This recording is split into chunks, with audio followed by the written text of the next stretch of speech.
Hi Peeps, how are we all doing? Good, I hope. Today's video follows on from Keith's video about mental health and Operation Jackdaw. Some of you that have subscribed to my channel will know that I've done videos in the past about mental health and how we can try and combat that. This year's been a nightmare year for me and Lisa. Back in May, we lost Lisa's stepdad. And just to explain, I'm nearer to my mother-in-law's age than I am to my wife's. I'm 10 years younger than my mother-in-law, and I'm 11 years older than Lisa. Now, Paul was only a year older than me and died unexpectedly back in May this year. Like I say, he was only a year older than me. Very fit lad, used to walk everywhere, couldn't do enough for other people, always going out, doing shopping for people, everything like that. Didn't smoke, hardly drank, and it was quite unexpected. And we actually had to break into his flat and found that he'd passed away sometime between the Tuesday and the Friday, which was quite traumatic.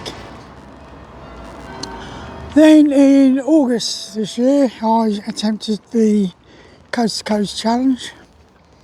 I got 2 days in. I'd done about 40 miles at 192 miles when I had to abandon the challenge due to the weather. We were caught at the tail end of a hurricane, and as it was, even though I abandoned the challenge after 2 days, I actually rescued 3 other people off the mountains in the Lake District that were totally unprepared.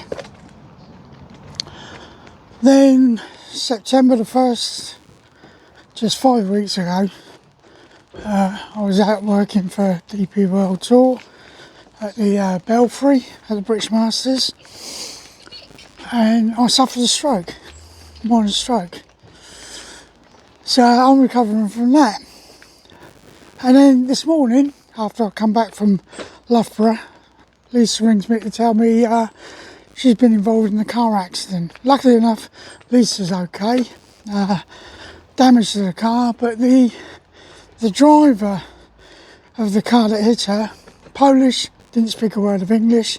So I've just got back home and found that they were adamant that they wanted the police involved. Police wouldn't come out. So Lisa's ended up having to go to the police station, and then the police have gone out to the scene of the accident.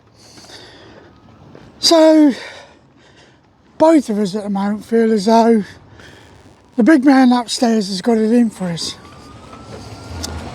With regards to my stroke, I've been suffering with my mental health due to the fact that, as most of you will know, I'm quite an active person.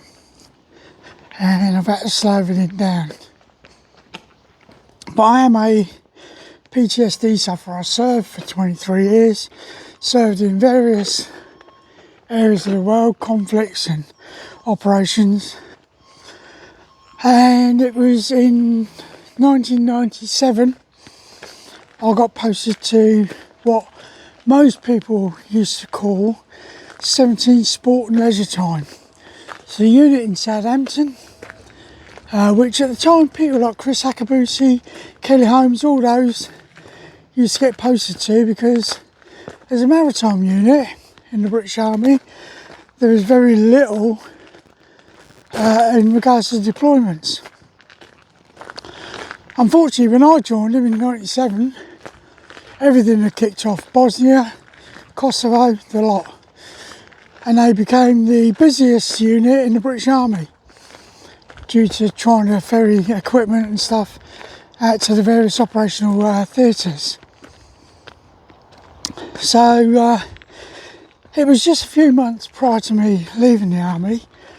I was sat in my office in Southampton, and my young corporal had gone off to make a cup of tea. When he came back, you'd have thought someone had thrown a hand grenade in the office. Yeah, I'd literally trashed the place. After being taken away to Southampton General, I was diagnosed with post-traumatic stress disorder, and it all stemmed from the fact things that I've been involved in during my military career, the stress of after 23 years service of what was going to happen to me when I finally got out of the army, which a lot of veterans will have experienced. So during that time, me and my first wife ended up breaking up and getting divorced. And then for 5 years, until I met Lisa, I sank my head into a bottle. I became an alcoholic. During that time, I was on my own, living in London in a flat. So there wasn't a lot to do other than go out and drink with everyone. Look at that view there, eh? Sit there and drink. I was going home at night. As Lisa will tell you, when she first met me, I was living in Bicester. I'd never served in Bicester, but I ended up, because I was living in, working in London, moving out to Bicester. Lisa will tell you, I was the takeaway king. I was to get off the train from London in Bicester, and to get to the house that I was staying in, which I was renting, I had to go through the shopping precincts, and there was everything there. Fish and chip shop, Chinese, all sorts of Dominoes, the lot. Yeah, and all I ever did was pick up a takeaway, got home. My room was whiskey, and I'd open up a bottle of whiskey, and I'd sit there, eat my food, and sink a couple of whiskies. But then in 2005, I met Lisa, and I realised I had to do something about it. And quite honestly, I stopped drinking on the spot. Didn't drink again. Not until sort of 10 years later, Lisa and I went through a rough patch. It was all my fault. It was my PTSD had kicked in. And Lisa ended up moving out and back to her mum's. For a day, maybe two, I ended up sinking back into a bottle again. Yeah, but then realised that I'd lost the most precious thing in the world due to my PTSD, and we worked our way through, and here we are 19 years later, looking at our 19th year of being married. So mental health, like Keith was saying, during our time, during the 70s and on through to probably gone the 2000s, you came back for operations, and all you did was you got off the bus, you went back to work. There was no decompression like there has been for the guys coming back recently, which is a good thing. I'm not decrying it. I believe it's needed. The guys coming back from operations need a time to wind down, especially if they've been involved in various things, various fighting roles, even on the peacekeeping roles, as in Bosnia, we were peacekeepers, and a lot of it was what we'd seen, what the other factions had done to each other. The Gulf War, or the first Gulf War, I should say, in 91, I was that far forward that I ended up at the Mutla Ridge, or the Valley of Death as people knew it, after the A-10s and the Apaches had gone in and attacked the Iraqis that were trying to escape Kuwait. But like I say, after therapy in Southampton General, it got to the point where I was able to talk about things like I'm talking about it today. So I've had a few blips. I call it my black dog, and I try and keep the black dog on as tight a leash as I possibly can. Now, one of the ways that I do, or used to do that, was go out tabbing. I love tabbing. Yeah, it's a way where you can push yourself a bit, Yeah, even at my age of 64. Carrying £40 a kit on your back. If you go to the coast to coast challenge I was doing, I was probably carrying around about £55 to £60 worth of equipment on my back, because I was going to be out there for 10 days on my own. I got my tent, I got all my clothing, I got food. Yeah, so I was hiking it quite well, but I was enjoying it. And then, like I say, stroke hit when I'm doing the simple things such as walking around the golf course, working for the DP World Tour, and I end up having a stroke. So for the past 5 weeks, I've been dealing with that, and I have to admit, just a few weeks ago, my mental health took a real dip, because I felt as though everything that I loved, yeah, as far as tabbing, playing my guitar, playing golf, driving, had been taken away from me. Yeah, it was only sort of 4 months ago I went to the pharmacy, because my eldest stepdaughter Lauren works in the pharmacy in Quorn, and they've got a blood pressure machine, and if they didn't use it, they were going to lose it. So I tipped up, had my blood pressure taken.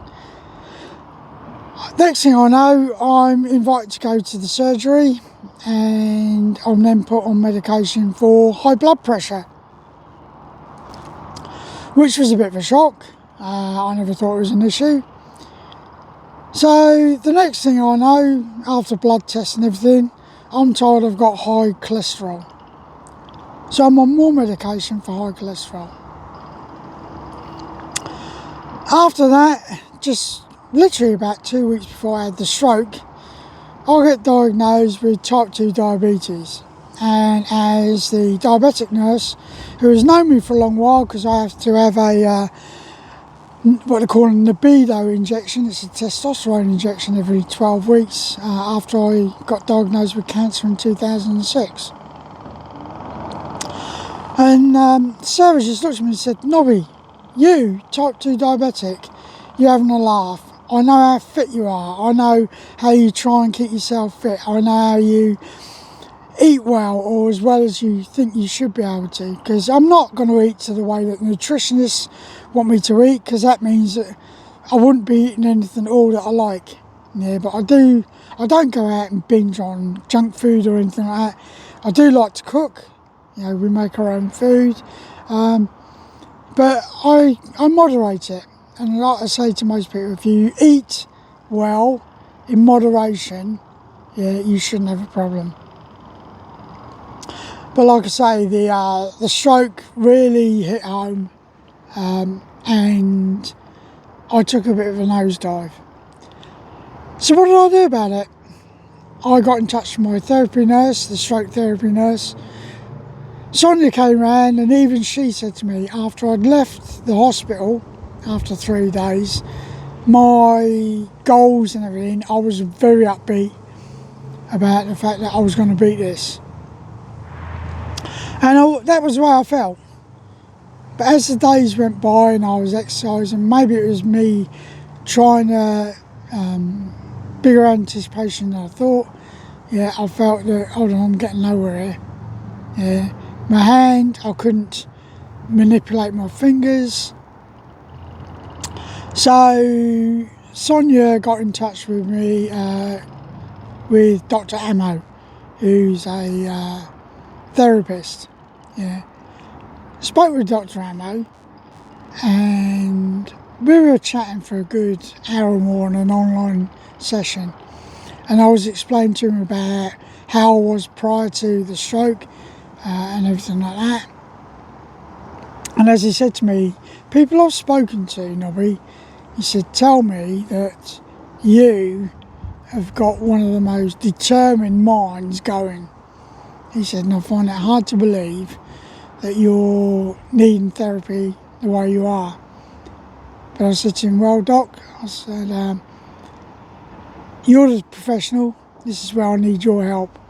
So again, I've taken that big step. I've taken the step that I spoke to someone. I've spoken to my therapy nurse. I've spoken to my wife, and I've spoken to Dr. Ammo.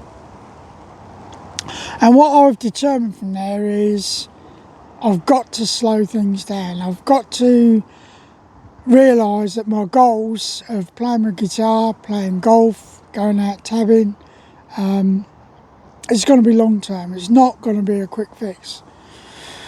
So like today I've come up onto the War Memorial that overlooks our village, which is there behind me. Yeah, just to ease my mind, take my mind away from things. Like Keith was saying, we've got Operation Jackdaw that's happening down in Canterbury. Now I must admit, Keith got in touch with me weeks ago and told me about Op Jackdaw and said to me, how do you feel about coming to me? Yeah, and then what we'll do is we'll drive down together and we'll go to Op Jackdaw. Now I'm keen on wild camping.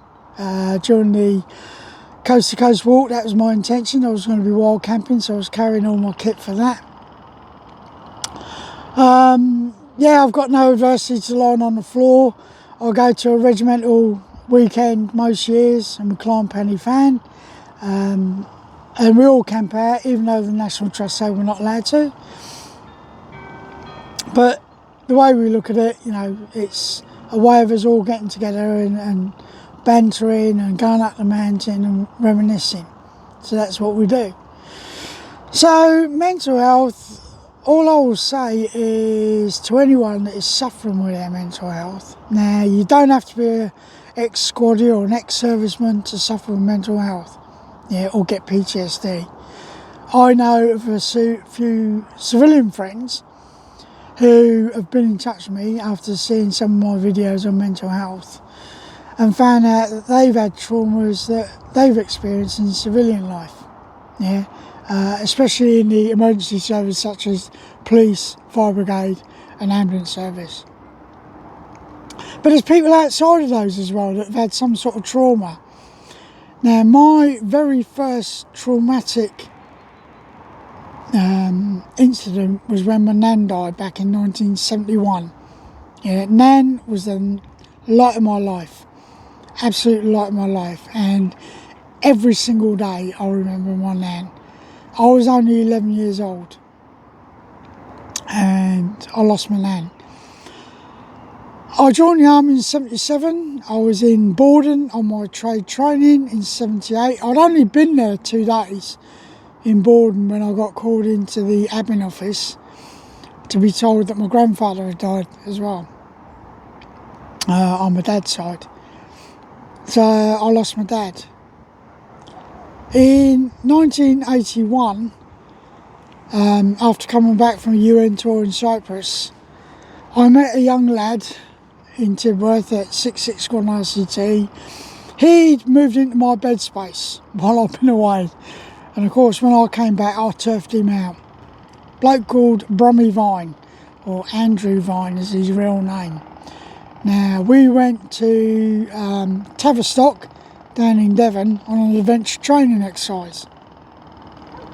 And while we were down there, or even before we were down there to be honest, Brummy didn't want to go on adventure training. Reason being, he was due to get married not long after. And his concern was the fact that, you know, he'd end up breaking the arm, breaking the leg, you know, and spoiling the wedding. Now, Brummy had asked me to be best man at his wedding. Well, we went down to Tavistock doing adventure training. We were out on the water doing canoeing. Now, Brummy was a very experienced canoeist and we were practicing capsize drills. So he rolled over, came back up, said to the instructor, I can't get the skirt off. So the instructor said to him, right, roll back over, give it a good old tug. Which he did. The only thing we can think is as he rolled over, he'd forgotten to take a breath. And he tried to take a breath as his head hit the water. We managed to pull him out of the water and we kept him alive on the beach for around about 4 hours. Reason for that was in them days there was no mobile telephones. One of the lads had to run off to find a telephone box, which was about 1.5 miles, 2 miles away, to ring up for an ambulance. There was a bit of confusion with the ambulance crew.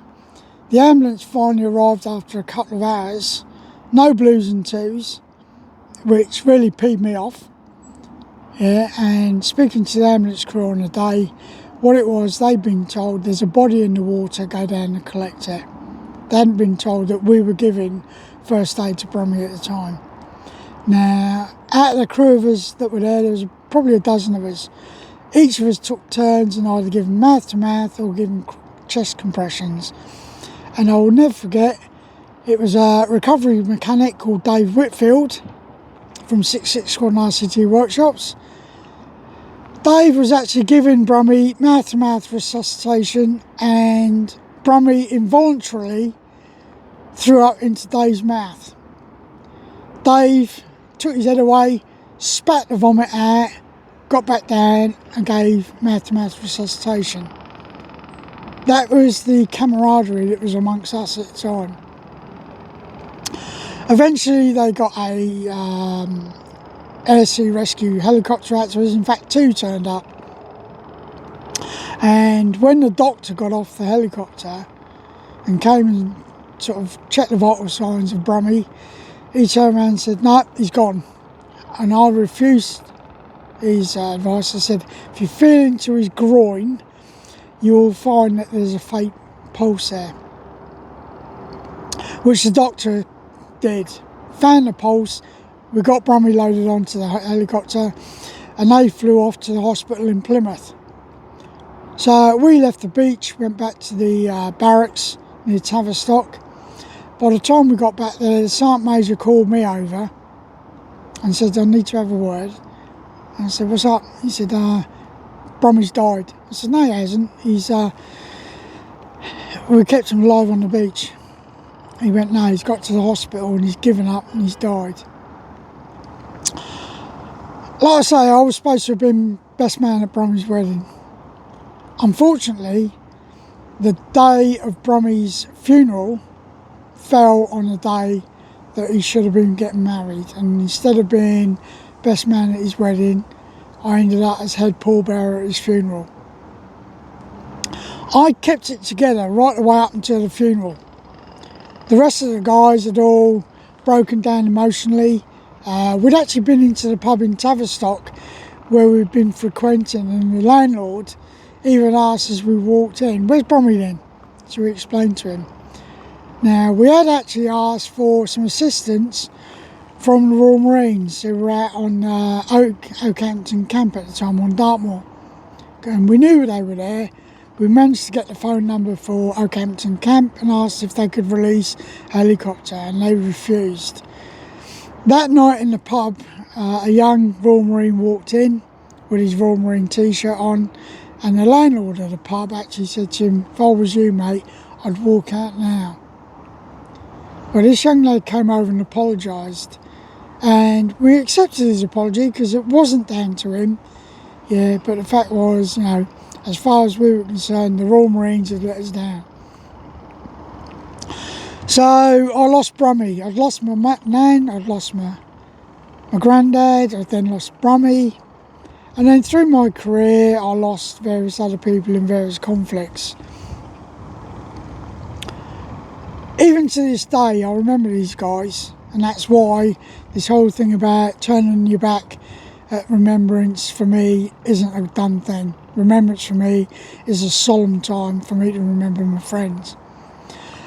And like I say, some of the atrocities we saw in Bosnia, some of the sights that we saw during the First Gulf War, they all spring to mind at times, and I try and keep it in check. And what I used to do was do a lot of tabbing to do that, because once I get out here in the fresh air and I look around and watch the wildlife surviving, and I think to myself, hold on knobs, you ain't got it so bad, you can pop down the shop and get your food.